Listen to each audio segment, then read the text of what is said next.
You know, over the past month or so, we've been looking at a book in the Old Testament by the name of Ecclesiastes. Ecclesiastes, according to the ancient Hebrews, was part of a section of the Old Testament that referred to as wisdom literature. And so you had Job, you had Proverbs, and you have Ecclesiastes. And they were all meant to give us insight on how we might live life with a greater degree of certainty and faith. One of the things we're introduced to when you open up the book is a person that doesn't really give you his name. He just refers to himself as the teacher. But we know enough about the teacher to draw the conclusion that he is King Solomon, because he gives these self-declarations about him being the king over all Israel.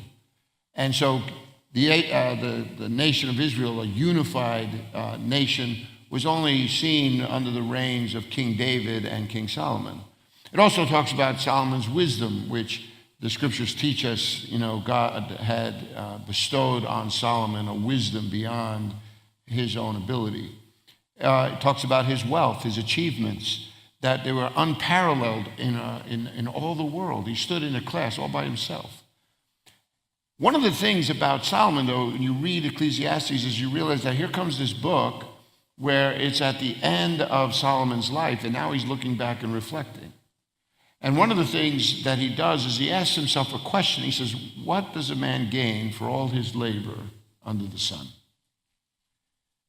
Maybe a contemporary way of saying that is like, what do you get, right, for this life, like for living? And when you pause for a moment and realize who's the one that's saying this, you begin to realize it's none other than a man who has a pedigree of achievement and knowledge and influence like no other.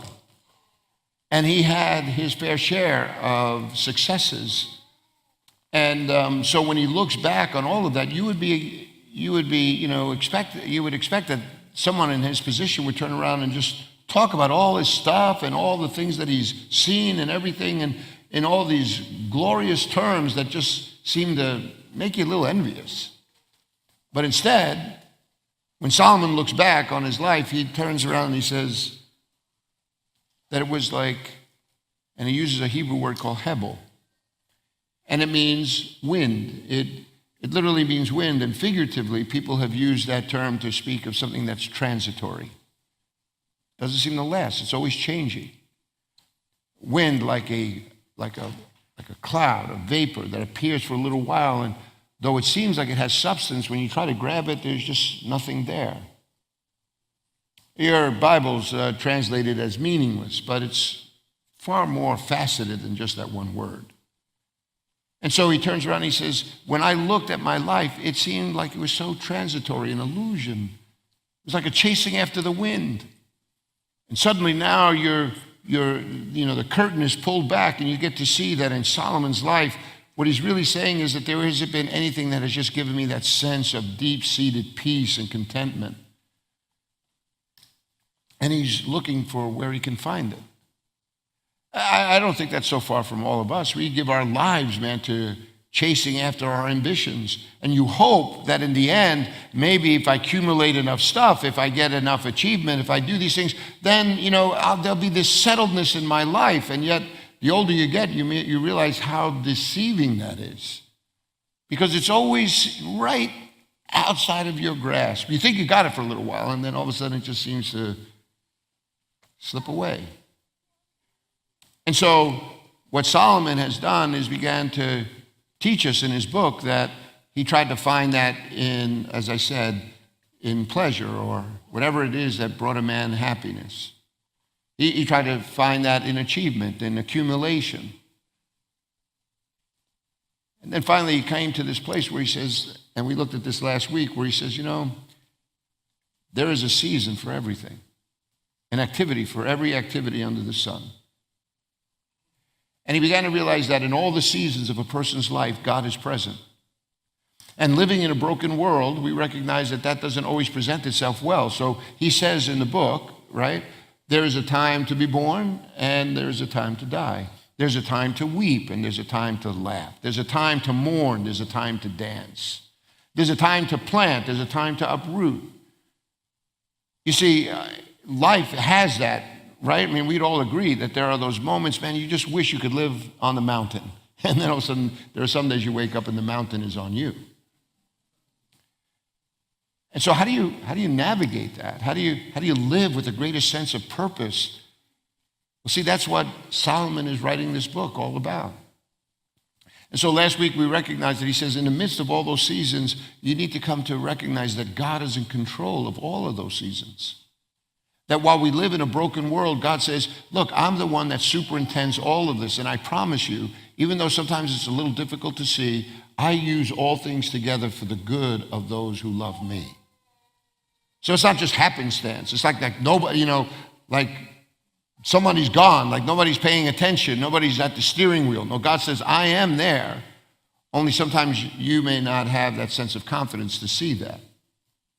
Now, many people in the days in which we live, they try to read the tea leaves, right? Trying to forecast into the future what might happen. So you find a person, like a secular futurist who's trying to discern, where the trends are going to be. Or you find sometimes Christians looking at all the natural disasters or the national threats and conflicts that are in the world, and they're trying to say, oh, maybe this is a fulfillment of prophecy. But I want to give a little bit of caution there, because while God is superintending all of these things, there comes a time when you recognize, I don't have all the information I need to really fully comprehend where all this is going.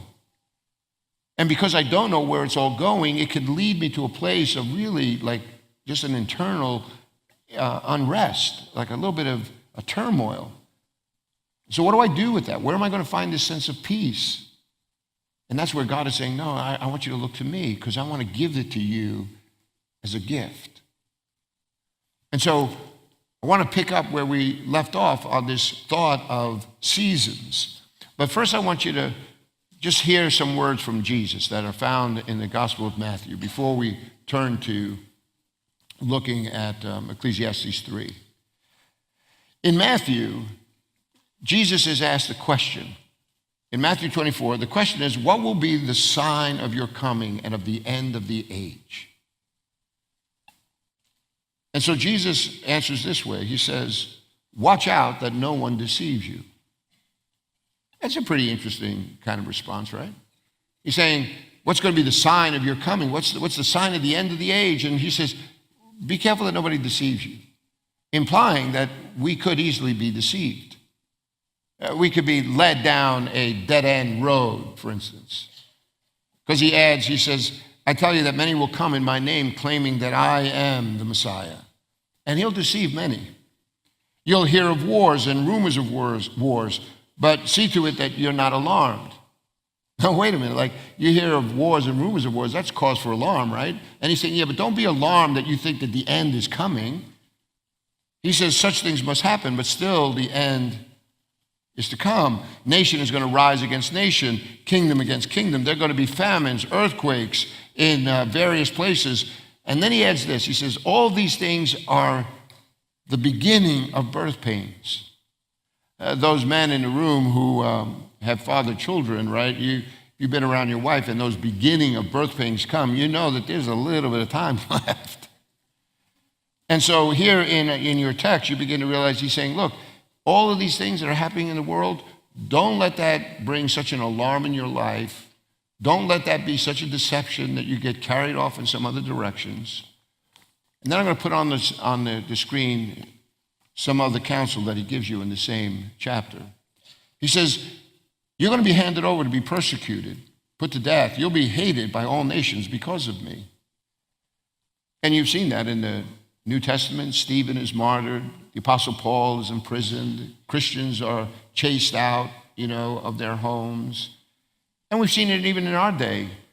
Wasn't too long ago that ISIS would line up some of the Kurds for no other reason than they made a profession in Jesus and chop off their heads on television.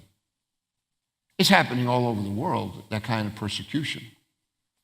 He says, at that time, many will turn away from the faith and will betray and hate each other. Many false prophets will appear and deceive many people. And then notice what he says. He says, and because of the increase of wickedness, the love of most will grow cold. You see the effect that this has on people? It wears you down, man. It leaves you to a place where sometimes you think there's just no hope.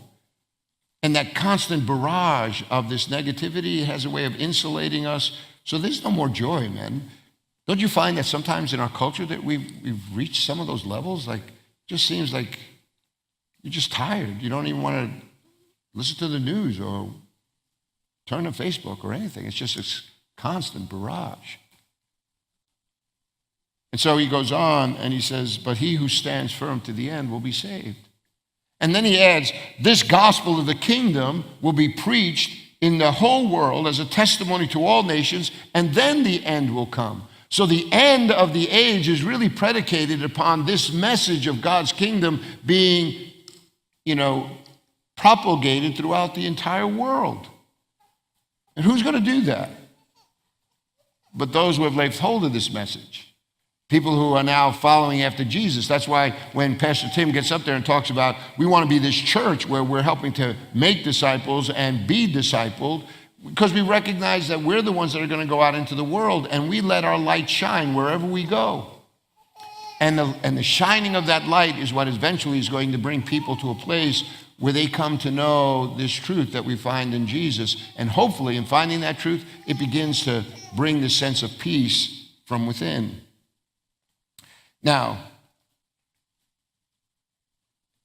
he says in verse 36, no one knows about that day or hour. Not even the angels in heaven nor the Son of Man, but only the Father. It'd be kind of nice to pinpoint this day when we think Jesus is going to bring all of this to fulfillment. But we don't know what that day is. And the text is saying that even Jesus in his ministry didn't know when that day was going to be. So if he didn't know it, how are you going to know it? So then what's the point? Well, the point is what he says next. He says, therefore keep watch, because you do not know what day your Lord will come. So you must always be ready, because the Son of Man will come at an hour when you cannot expect him. Who then is the faithful and wise servant, but the servant whose master finds him keeping watch, being ready, doing all that his master has asked of him?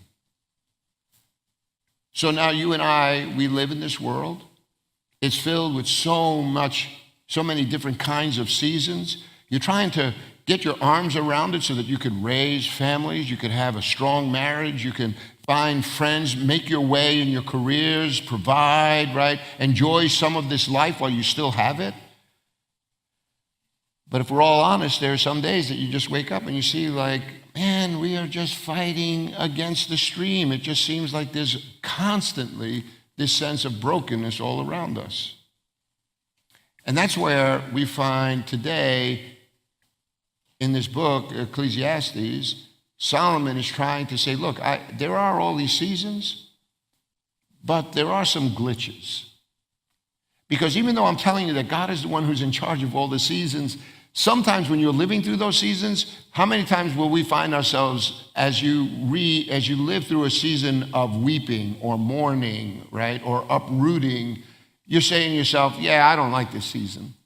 I'm looking for the fast forward button. I'd like to get rid of this season. And then we kind of move to like, where's God in all this? Why is God allowing this to happen? And if we're not careful, all those glitches, they rob you of a sense of faith and of joy. And now you're going to look for it somewhere else. You know what's going to make me happy? That bigger house. You know what's going to really happy if I got that promotion? What's really going to make me happy is, and then we try to fill in the line, but Solomon is telling us already, no matter what you fill in that line, your happiness is not going to be found in things. It's going to be found in a relationship with the one who made you. And then he goes on and he begins to demonstrate what some of those anomalies are. That's why I love the Bible so much, because it doesn't try to make us look at life through rose-colored glasses. No, it kind of brings it out just the way it is. So in the time that remains for us this morning, I just want you to look in your bulletins here, and here's a couple of texts. In chapter 3, verse 16, he says this: I saw something else under the sun. In the place of judgment, wickedness was there. In the place of justice, wickedness was there. I thought in my heart, God will bring to judgment both the righteous and the wicked, for there will be a time for every activity, a time for every deed. Well, the main thought here, right, is that of wickedness. And what Solomon is saying to you and to me is that wickedness could be found here, there, everywhere. Some commentators say when he said in the place of judgment, he was talking about their court systems. People go to court to try and get issues resolved. They want to see that the case is going to be found to be in their favor, and so some kind of restitution is going to be made. But have you ever gone to court, and even if you've won, you realize that I really didn't win? It cost me so much more money to get this judgment, and it still didn't resolve anything. Some say that when he says in the place of justice, it's talking about where true justice is to be found, and that is in the household of God. And he says, even when I went there. So have you ever been sometimes in churches, and in churches they do some pretty jacked up things?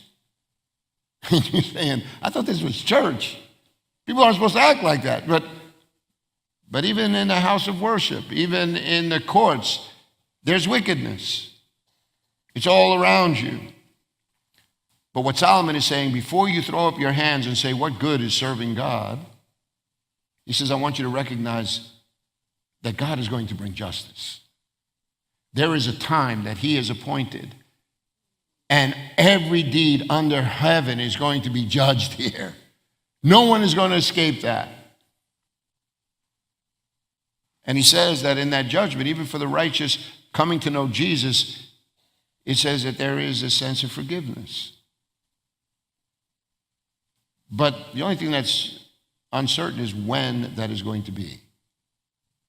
So when you're going through a hard time and you just are overwhelmed with the downside of life around you, just pause for a moment and remind yourself, God is in control, and one day he's going to bring all of this into account. Here's another one. Look at verse 18. As for man, God tests them so that they may see that they are like the animals. Man's fate is like that of the animals. The same fate awaits them both. One dies, and so does the other. All have the same breath. Men have no advantage over the animal. Everything is meaningless. All go to the same place. All come from the dust, and to the dust all return. Who knows if the spirit of man rises upward and if the spirit of the animal goes down into the earth? So I saw there is nothing better for a man than to enjoy his work, because this is his lot.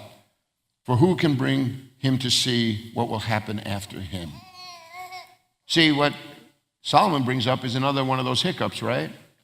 It's called death. Death is this great equalizer. It's what's brought into question here. Now, in raising this issue of death and how he says, look, this is something that happens to everybody, it's because he's trying to say to you and to me, we can live as if that doesn't exist. But the truth of the matter is, the more gray hair you get, the more you recognize, yeah, it is an inevitability. And now what am I doing with that? How does that now, stack up against all these other achievements that I'm trying to do to fill in this gap? And then you begin to realize, yeah, that's never really going to happen, because we're all finding ourselves in that same boat. Can I give you one very interesting passage? It's found in Romans chapter 8, verse 18. I'm going to put it up on the screen, but you can write it down in your notes. In Romans 8:18, this is what it says. It says, I consider that our present sufferings are not worth comparing with the glory that will be revealed in us. So the Apostle Paul is here writing to the Roman Christians, and he's saying to them, I understand that there are some rough times that we're all experiencing, which, by the way, he's writing through the times of like Nero and Claudius, right? This is not a good time in the world. And he writes to me, he says, look, I'm telling you that the sufferings in this present world are not going to be compared with what is to come. And then he has this line. He says, the creation waits in eager expectation for the sons of God to be revealed. For the creation was subjected to frustration, not by its own choice, but by the will of the one who subjected it. In other words, what it's saying is everything around you is dying. I have friends that just came from Oregon, And they did the whole dead leaf tour, right? Now, the leaves are beautiful. Everybody likes, we go on these little jaunts, but you realize all those leaves are dying. That's just a sign that they're dying. And saying everything around us goes through that season. And as much as we try to keep it away, that's part of the seasons of life. I had a mom who had Alzheimer's for 9 years, and it was awful to see her go through that cycle. I had a brother who was 33 years of age who had his whole large intestine blown out in Vietnam back in '69. Never saw his 33rd birthday. I had a cousin who was 17 that went to his friends to play, and somebody pulled out a firearm and it accidentally discharged and killed him. He never saw his senior prom. So I understand death is this great equalizer. It's not fair. But what he's saying to us in these passages is that one day all of this is going to be reconciled. And he says, and what I want you to recognize is that even creation itself is waiting for that day. It groans, it says within itself, right? Waiting to be liberated from its bondage to decay. So if the trees are doing that, what about you and me? Something deep down inside is just saying, this isn't the way it's supposed to be. I can't wait till it gets better. And I've seen that with my mom. Like, for instance, when she passed away, I remember pulling over at the side of the road because I had gotten a call from my sister. And I pulled off the side of the road, and I thought to myself, oh, man, Mom's gone. My mom's not here. And then I thought, I'm going to try and remember all these promises that the Bible made. And the promise that it made was that if you leave this life, you are brought into his presence. The promise is that this temporal body will be exchanged now for something that is eternal. What was corruptible is now incorruptible. And then I thought, my mom is in a far better place right now. And her experience is something that I could only dream about, because the Bible says that in that place there is no more crying, no more pain, no more sorrow, no more death. And then this thought came to my head, and I thought, when something really good happens to somebody and they get all giddy and silly and they're like, you think they died and went to heaven? And I thought, my mom did. My mom died and went to heaven. She's in the best spot ever. And I thought, what would my life be like if I didn't have that hope? That one day all these things are going to be reconciled. Then all of a sudden I live in this fear of death as there's something worse that could happen to you than dying. And that's what Solomon's trying to teach us. How about this? Oppression. You look at verses 1 through 3. He says, again, I looked and I saw all the oppression that was taking place under the sun. I saw the tears of the oppressed. They have no comforter. Power was on the side of the oppressors, and they have no comforter. I declared that the dead who have already died are happier than the living who are still alive. But better than both is he who has not yet been born, right? Who has not seen the evil that is done under the sun. Because it's all about this sense of oppression. We see it. There are marks of it all around us. And if you feel that sense of oppression, there is no peace. There's no comfort. There's no rest. You can get to a place in your life where people think that no life is better than a life that's oppressed. Because you always feel like, the weight of all of this is on me. I just can't deal with it anymore. And some people check out. Come on, it's true. Or we self-medicate. We drink a little bit too much. We indulge a little bit too much. All to just kind of medicate this unease that's in us. Because you're just trying to find a way to feel better about stuff. And so he just points it out. And there are a number of texts that we could use for that.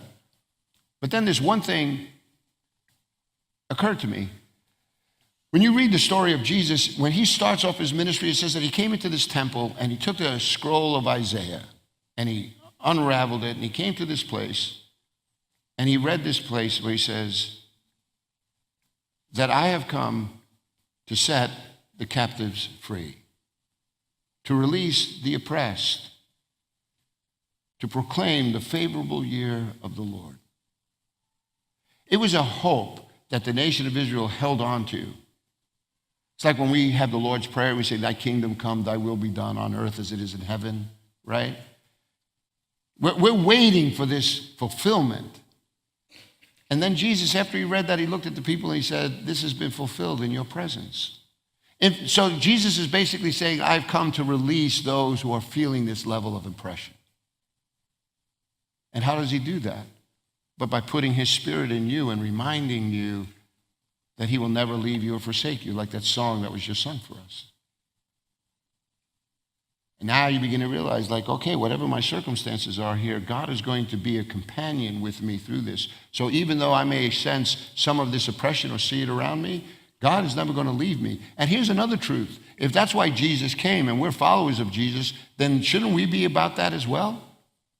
Shouldn't we be about helping people in this sense of oppression, releasing them from those burdens? Being a Christian is one who's now is a follower of Christ's way. So there's no benefit for me to point out everybody's faults. That's not what God has asked me to do. He's asked me to come alongside people and bear their burdens. One of my sons is married and he has two boys, and they took in this foster care kid. Her name was Carly. And Carly's mom is just a lost soul. People have been praying for her. But in this wake, Carly's mom had a number of children by different fathers, and their lives are a mess. So it got to the point where the school system turned around and said, yeah, we can't allow this to happen anymore. We got to take Carly out of this house. And they placed this child in my son's home. And it was supposed to be a month, and it went on for almost 2 years. Carly couldn't even look at you in the face. But after being around family and some friends, and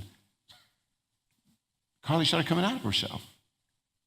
Her reading level increased by 3 times, 3 grades. She was interactive. This kid just began to blossom.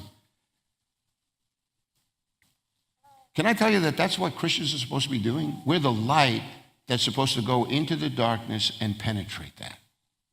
We are to be confident and bold in the way in which we address some of the social injustices in the world. Sometimes we are majoring on such minor issues when God is turning around and saying, there are families around here that need a good witness. I need a strong woman who's going to put on a big girl's shorts and then go out there and speak into the lives of some of these young girls that need some kind of direction, that aren't going to look to guys that don't love them or drugs or some other kind of fantasy. We need men to turn around and say to other men, stop being a jerk. In Jesus' name. Love your kids. Spend time with your wife. Who does that? Men of God do that. Women of God do that. Why? Because we want to build strong communities, because the world is broken and people are feeling that sense of oppression. Look, I don't care if you want to stand or if you want to kneel. You got to do something. You can't just talk about it. We can talk about all the social injustice you want, but who's going to come alongside that kid and be a mentor? Who's going to come alongside that guy that's in your office that everybody knows really needs somebody to come alongside and just be a friend to him and pray that God opens a door into his life so you could say something positive? This idea of just worshiping God, if you love God and you don't love your brother whom you have seen, the Bible says you're a liar. I don't mean to be harsh about it, man, but I'm just trying to tell you the truth. And I'm trying to tell you the truth in love, because I know how hard that is, because we all find it hard. It really is hard. Because you get involved in people's lives who are all like jacked up, and it's messy. I got enough problems of my own. What do I got to mess with that for? But sometimes you find that you come alongside and you are this person of grace in this person's life, and all of a sudden it just fills you in a way that you just never even anticipated. Because that's what doing good does. And so this sense of oppression, don't let that be a reason not to love God more deeply. Let that be a catalyst to get your hands a little dirty. Hey, here's another one. How about 4:6 when he says, I saw that all thy labor and all achievement sprung from man's envy of his neighbor. It's like trying to keep up with the Joneses, right? Like you were perfectly content with your house until you went to your friend's house and saw theirs. You liked your life until all of a sudden you saw somebody else's or read about it in the paper and go, oh man, how come they got all that and we got nothing? Why is that? Is that the motivation that is wholesome? That's a good thing to be emulating? When you become envious of someone else, do you realize it's like drinking poison and then expecting the other person to die? Like, how's that work? No, here. There's a cruel competitiveness here. Listen to this proverb. It's Proverb 15. It says, better a little with the fear of the Lord, right? Because this is all about envy that we were just talking about, right? This untold story. But here, this text, it says, better a little with the fear of the Lord than great wealth with turmoil. Better a meal of vegetables where there is love than a fattened calf with hatred. Come on, you could live in this contentious home and you put out this big spread, you don't even feel like eating. You'd rather share a BLT with a friend than go out to this fancy dinner with someone that you can't stand. And this sense of envy. But again, right, what happens? You become unsatisfied with your life because you are comparing your life with all of theirs. And then all of a sudden, what happened to this life of God? What happened about this peace? What about this gift that God is giving into you? You see, there is no rest because I'm never really at peace with myself. Can I continue one more? Verse 7 to 12. He says, I saw something meaningless under the sun. There was a man all alone. He had neither son nor brother. There was no end to his toil. Why? He goes on, he says, yet his eyes were not content with his wealth. For whom am I toiling, he asked, and why am I depriving myself of enjoyment? This too is so transitory. It's such an illusion. It's a miserable business. Two are better than one because they have a good return for their work. If one falls down, his friend can help him up. But pity the man who falls and has no one to help him up. Also, if two lie down together, they'll keep warm. But how can one keep warm alone? Though one may be overpowered, two can defend themselves. A cord of 3 strands is not quickly broken. You could be alone and feel like nobody's home. But you notice here that sense of isolation.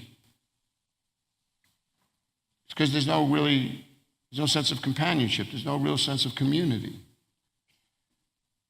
And here the text is saying that if you have a good friend, if you have some family, maybe the thing about lying down with another to keep warm might even be talking about being married.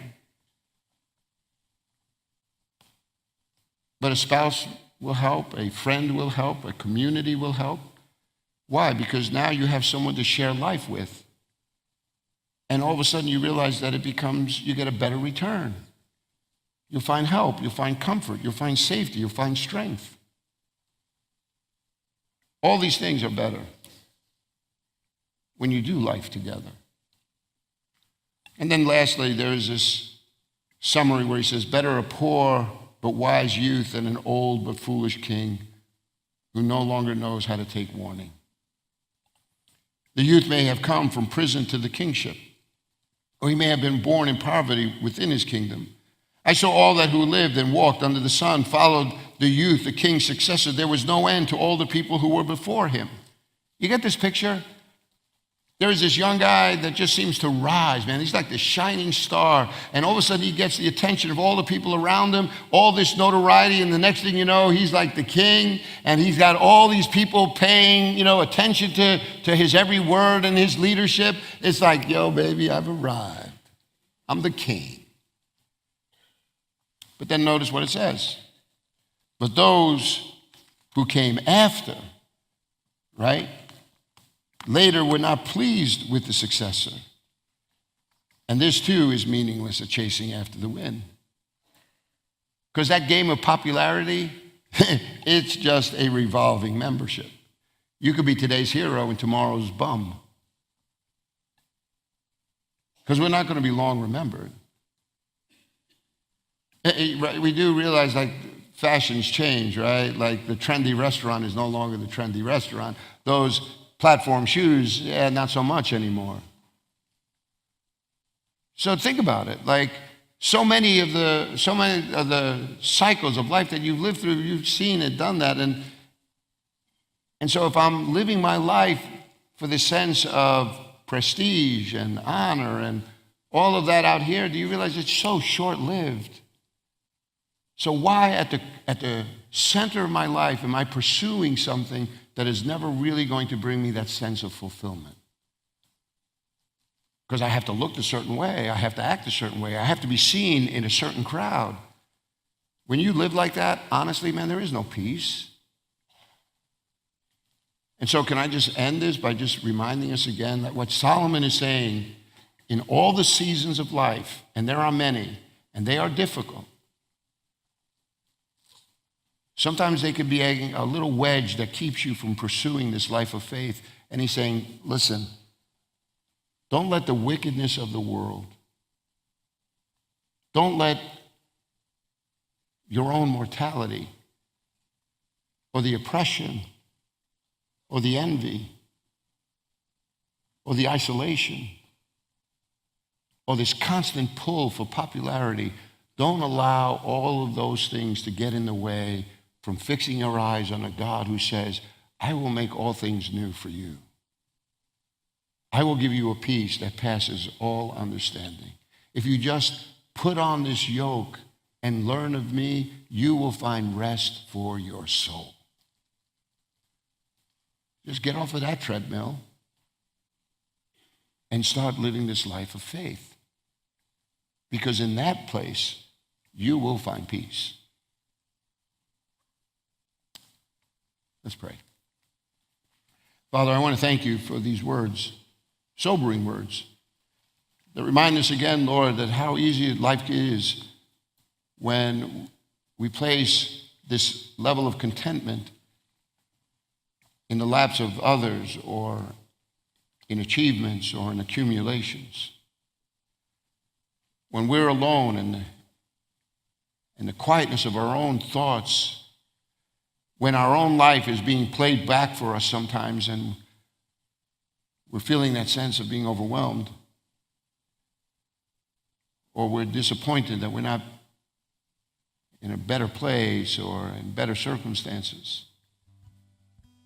Help us to fix our eyes on you, because you have a way of clarifying for us what is important. And more often than not, Lord, it's the way in which I look at myself as a child of God, the way I look out at the world as children who bear the mark of the divine image. I look at what's broken, and I ask you to give me the spirit of power and of love and of self-discipline to fix it. We become a community of men and women who don't think of themselves more highly than we should, but we consider others and their plight before our own. In that environment, people grow and flourish. In that environment, the fruits of your spirit are multiplied. There is love and joy, peace and patience, gentleness, goodness, faithfulness, kindness, self-control. All the very things that we are chasing for, but sometimes looking for in all the wrong places. So we take your hand And we ask you, Lord, to teach us. And we'll be careful to give you all the praise in Christ's name. Amen.